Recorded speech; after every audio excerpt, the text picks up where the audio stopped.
Hello and welcome to the Travel Trawl. Me and Mazzy, we're at, now it's spelt Wymondham Abbey, but it's pronounced Wymondham Abbey, but it could be Wymondham Priory. I don't know where we are. No. I can't remember if we were supposed to be coming to Wymondham Abbey or Wymondham Priory, and I don't know if it's the same place, but we've come to somewhere and there's a big churchy thing, so let's go have a look inside. So we're inside and there's a sign, it says the most welcoming church award 2016, and they were very welcoming, very welcoming. They even says help yourself to a drink when you get to that side. It's stunning, is this thing over here. Now, do you know anything about this? No, but it's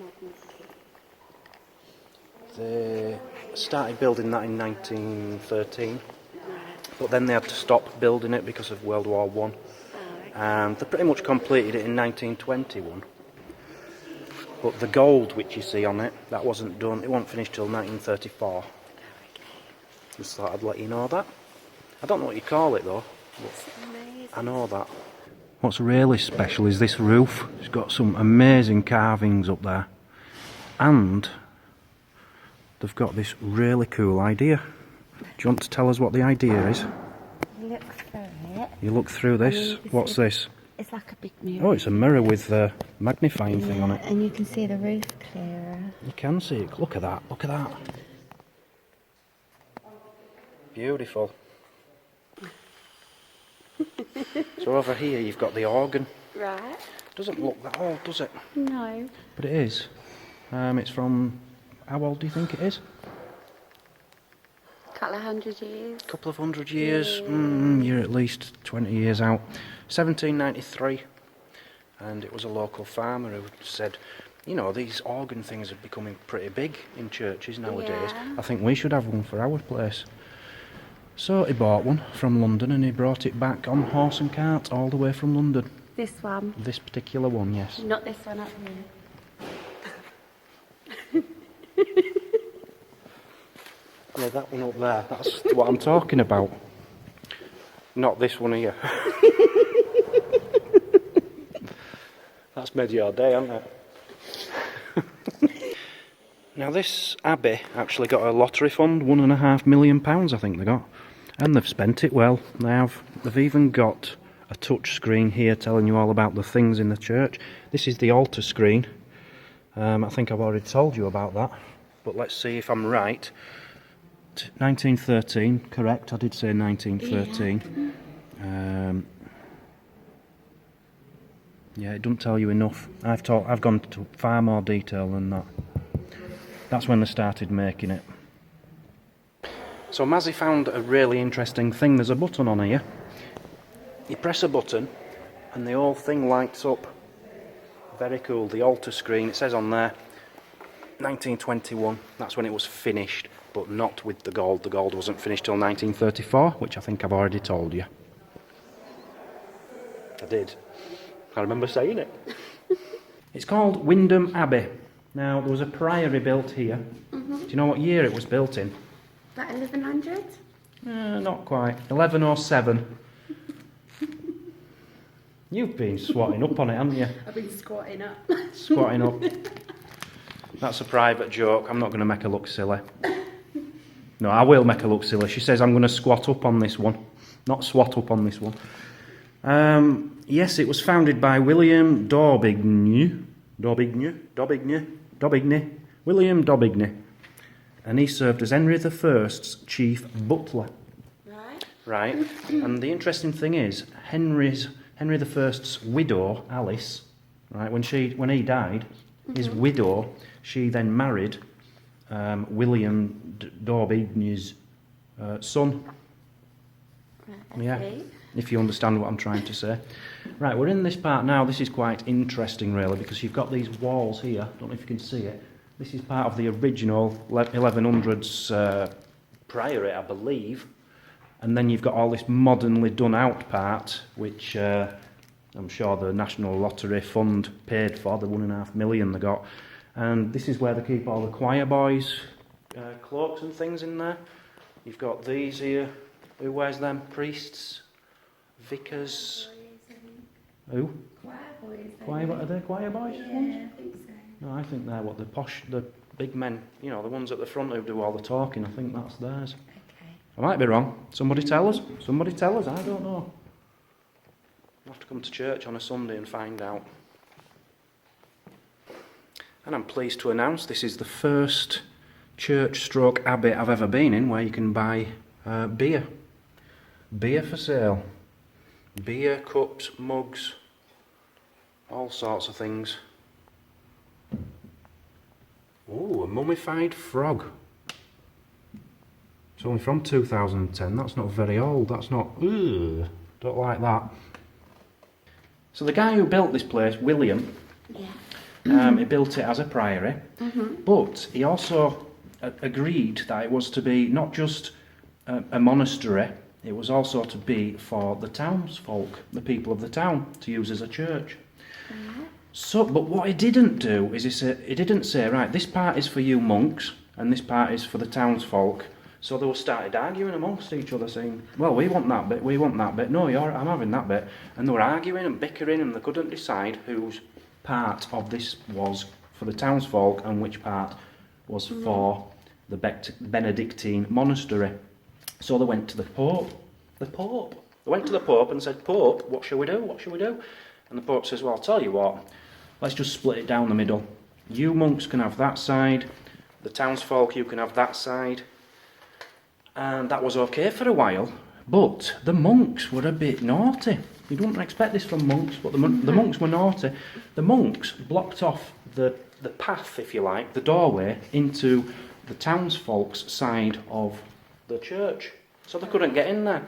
So they made another way to get in there, and then they blocked the monks out of their bit, and it was just going on and on and on and bickering. All because William, who built it, didn't split it up properly. Eventually it were all split up correctly. Everyone lived happily ever after. The townsfolk were given 3 bells in their church of it, and they were allowed the bells, but they couldn't ring them when the monks were busy. They couldn't disturb the monks, that was the agreement. So, yeah, that's the history for you.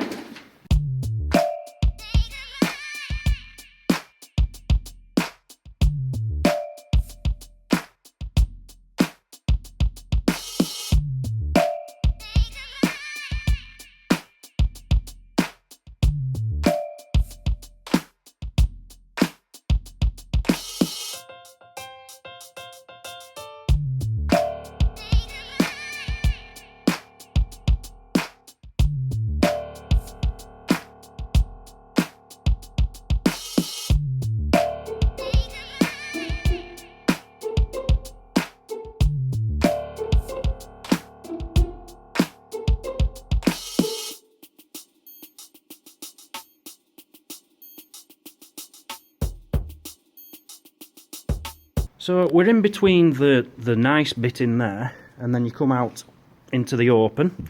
You can see remains of the original abbey here, and we're in part of the original abbey here, which the monks owned.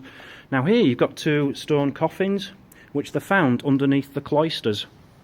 And they believe these must have belonged to some senior monks, some very important monks. And if you look inside, there's actually drainage holes in the bottom of them. And apparently that is to help the body fluids when the person dies to escape the body quickly, to help the body to decompose quicker. Did you know that? No. Well, you should know that because you just told me it when I told you to read it off that sign over there. That's gross, But when I say it, you understand it better, don't you? I do. Yeah. And this here is known as a holy water stoop. This particular one's from 1553. And it was near the church door. And what they'd do is, as people came in, let me just turn you around. What people would do as they came in the church is just dip the finger in some water in there, go like that, or something like that, something to do with the cross, and it was just to remind them that they're entering God's house. And yeah, that's from 1533. It's an old one, isn't it? Yeah. It wasn't there forever. As soon as Elizabeth I came around, they got rid of it. Not got rid of it because it's still here, but they removed it from the front of the church. Just thought you might want to know that. Very interesting. You've got a statue of a saint here, St Benedictine. He was around about 480 to 563, I think that's right. But yeah, St Benedict But did you know tomorrow is a saint's day? Do you know which one? St Edmund, where you're from. You should know that. I did know that. It's been on the radio all day and all yesterday. Okay, this is quite sombre. We've got a font here which they think's from the late 1800s. It's like a very mini one, and they're wondering if this is like a portable one. If there was a child, a baby dying in the house, they could take it to the house to have the child baptised before they died. That's what they're guessing. That's your favourite part so far, isn't it? Yeah. I might break like that. Ew, this looks squishy. There we have a carved foot from 1450. It's the foot of a saint, apparently. Right, you're going to like this one. See this down here? Yeah. That's a medieval burse from around 1300. And it says it's one of the oldest pieces of English embroidery in existence. That's pretty special. What's the best? I don't really know. I'm trying to read what it is. It's a bag pouch, it says there. You can read about it there. Used to hold a special piece of linen, something to do with bread and wine. I'm not sure what it is. But the interesting thing is that should have been destroyed in the Reformation. And apparently they found it in the bottom of a chest where it had been for 300 years, unfound. What did you just say? I said it's a lot of work to get this little clock going. It is, yeah. I think that's just a very small scale clock. I think what it's trying to say is the actual clock on the church, which will be about 6-10 foot big, would be worked by something like this. I'm not sure. It's the Bible they used also. The Bible they used? Yeah. What, this one here? Yeah. Yeah, you're right, actually. It's a King James Bible from 1630. 400-year-old Bible. Okay, so Mazzy made me look a bit silly earlier on because I was talking about the wrong organ, wasn't I? Mm-hmm. And Mazzy says, are you sure it's not that organ over there, the big one up here? And then I realised I was wrong, it wasn't the organ I was talking about. But I've just realised the one which Mazzy said it is, it isn't that one either, it's this one. It's this one. So this is the original organ from the, when was it, 1793. This was carried on a cart from London. The other two organs we've no idea about.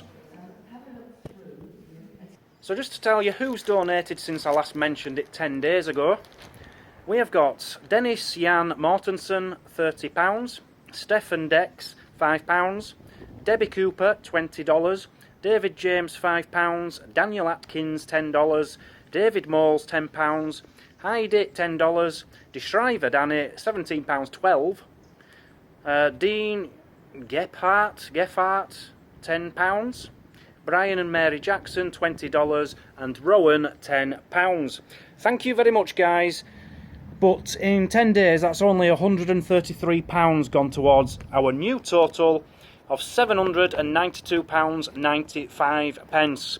We're aiming for £1,500. Come on, people, please. Give a donation. The link's in the description. We're trying to raise money for Norwich Basket Brigade so that they can make some Christmas hampers up and give them to people who are going to be without this Christmas. Christmas is coming up. I know everyone's having to save up for Christmas, but please just donate a few pennies and try and help someone less fortunate than us. Thank you very much. So that was Wymondham Abbey, however it's pronounced. Something like that. We need to give it marks out of 10. 7. 7, you're giving that a 7? Yeah. Yeah, I'll go along with 7. Yeah. It's a very nice place, it's certainly worth coming.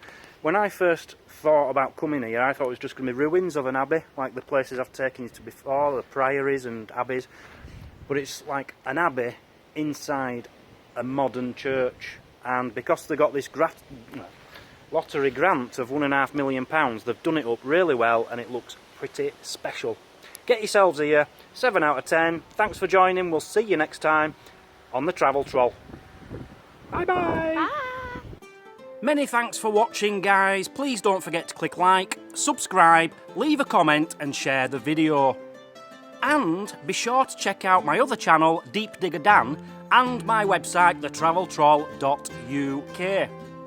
You can also follow me on Facebook, on Twitter and on Instagram. But most importantly, please do donate to the charity which we're supporting in this county. All links to everything I've just mentioned are all in the description below. Please come back tomorrow as we continue our adventure to try and make the biggest video library of the sites of the UK. Goodbye!